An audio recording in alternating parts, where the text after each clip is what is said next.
انت عارف ان تصميم الفينيرز الغلط ممكن يعمل لك مشاكل كبيره جدا. تعال اقول لك ازاي.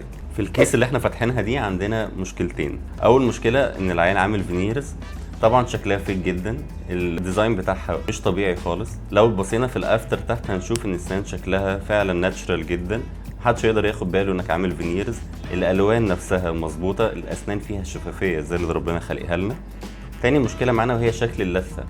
مش بس ان الفينيرز يبقى شكلها حلو، ان هي تكون متركبه صح وحاضنه الاسنان بمعنى اخص بشكل صح. يعني ايه؟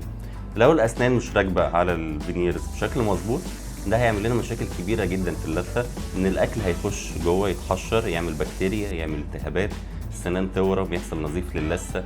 يبان جدا واحنا بنغسل سناننا واحنا بنقطم تفاحه نلاقي ان في دم نازل من بقنا، ده معناه ان اللثه عندنا تعبانه جدا. ده علشان الفينير المحطوطه مش مظبوطه 100% على الاسنان بتاعتنا. الحاجة التانية ان احنا لما نشوف العيان الابتسامة بتاعته عاملة ازاي هنلاقي ان في مسافات بين الاسنان. ده لو احنا عاملين ديزاين مظبوط للاسنان هنلاقي ان الالاينمنت او ان الاسنان نفسها تكون مرصوصة بشكل مظبوط، مش هيعمل لنا الجاب اللي موجودة بين السنتين دول او الالتهابات اللي موجودة في اللثة او حتى اللون الاسود اللي موجود فوق ده.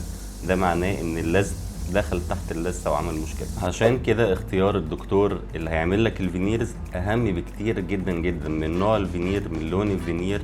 لازم الدكتور يكون فعلا بيعرف يشتغل الفينيرز بشكل مظبوط بالتقنيه المظبوطه.